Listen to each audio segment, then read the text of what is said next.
Hi, sewing fam. I'm Mari, and this is Zoey, my sheepdog. She's a sheepadoodle. And today I want to talk to you a little bit about Project Dress a Girl because one of the questions that I always get is how did I decide to start Project Dress a Girl? So I thought, yeah, let's go ahead and tackle that question today. So let's start with a little bit of background on myself, I suppose. As a child, you really don't realize just how difficult things are for parents, right? Like, you don't see all of that. You don't see all of the struggles. And now that I'm older and have a family of my own, I can look back and appreciate some of the things that my family did for me. So, when I lived in Cleveland, we were pretty poor. And I remember, my mother having to tell us a lot, no, you can't have that. I never felt like I went without. And it's because my mother saved all of her change to make sure that I had new dresses that I could wear to school and to events. And you all, I was looking through my photo album the other day with her, and there was a picture of me in like this big old like princessy dress at a like carnival. I remember feeling absolutely amazing in those dresses, and I was always a very confident child. And I think it's because of the way that my mother dressed me. She always made sure that I was presented in a way that was confidence boosting. Now, fast forward to just before the pandemic hit. I was going through all of my fabrics, just looking at some of the fabrics that I had fallen out of love with, thinking, man, I have a bit too much, right? And then the idea came. And it was, well, what if I could sew up these fabrics and donate them somewhere? And so that's when I started researching different places that I can donate clothing to.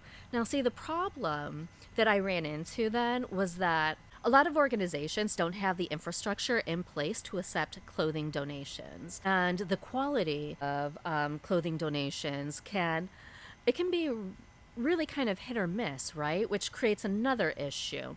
And so most organizations prefer that you donate cash. Well, I wasn't at the point where I was able to donate cash, but I could donate my time and my supplies to make dresses. So I was really happy when I stumbled across Dress a Girl Around the World's website. So I had a couple people come to my house. We all made some dresses, and I think roughly around 30-ish, right? I took some pictures, and then I decided to make a new video about these dresses that we had all made for donation, and upload the video to my new YouTube channel at the time. I'm a small channel, but I was an even smaller channel then, and it barely got any views. 1 year later, one of the amazing subscribers who had been with me from almost the start sent me an email. She asked me if I could consider reaching out to other YouTubers and spreading the word about this charity that accepts dresses because she thought it was a great initiative and that other people would like to join in. That was in August of 21. I thought it was a fantastic idea. I said, yeah, sure, absolutely no problem. And I immediately jumped on it, you all. Well, Zoe, sit. Thank you. So I reached out to several different YouTubers that year, and everyone that I asked said that they were in. Yes, they would make a video. Yes, they would help spread the word.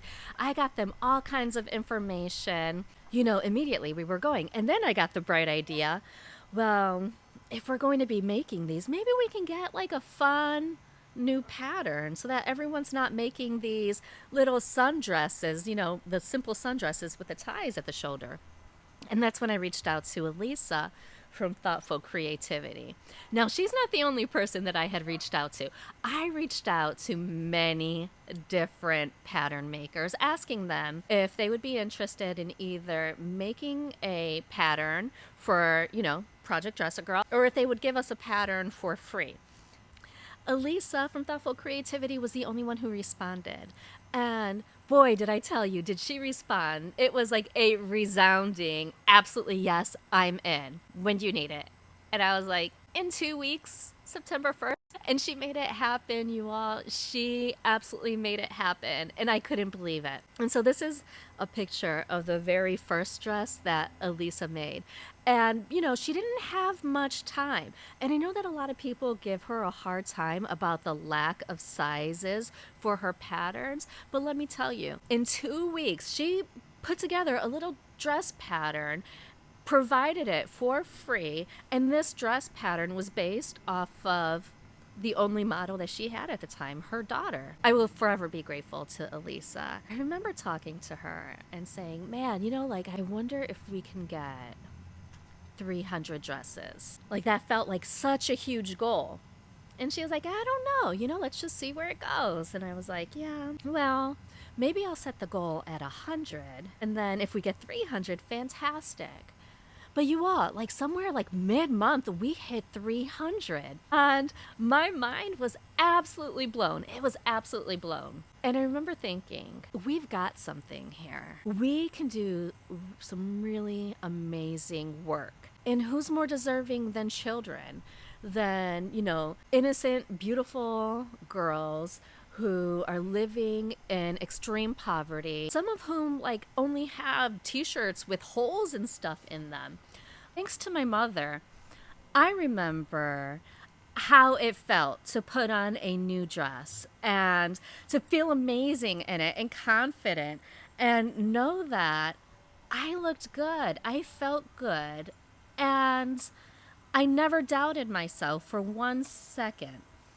And that's the feeling that I hope to bring to all of these little girls around the world. Because no matter what their economic station is, they're deserving, they're amazing, they're smart, they're beautiful, they are deserving of all of the best, and they can make some of the changes that this world really needs.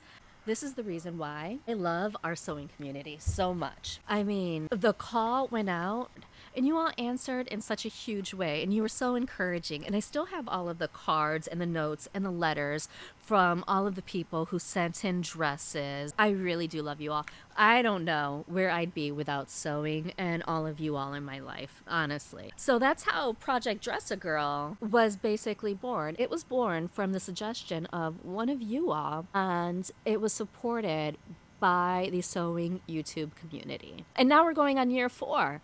Year 1, we had a little over 500 dresses. Year 2, we had 2,500 roughly. And then last year, we doubled that number and came in a little over 5,000. This year, our goal is 7,000. But to tell you the truth, I think that we can surpass that number. I'm just so humbled and I'm so in awe of all of you. And there's no way that we would be dressing thousands of little girls without this amazing YouTube family and this huge superhero society, right? This sewing superhero society. That's what I call you all, because you all really are amazing. Get your head out the way. So that's the origin story. That's how I founded Project Dress a Girl, the charity drive that we all participated in September, and we dress little girls living in extreme poverty.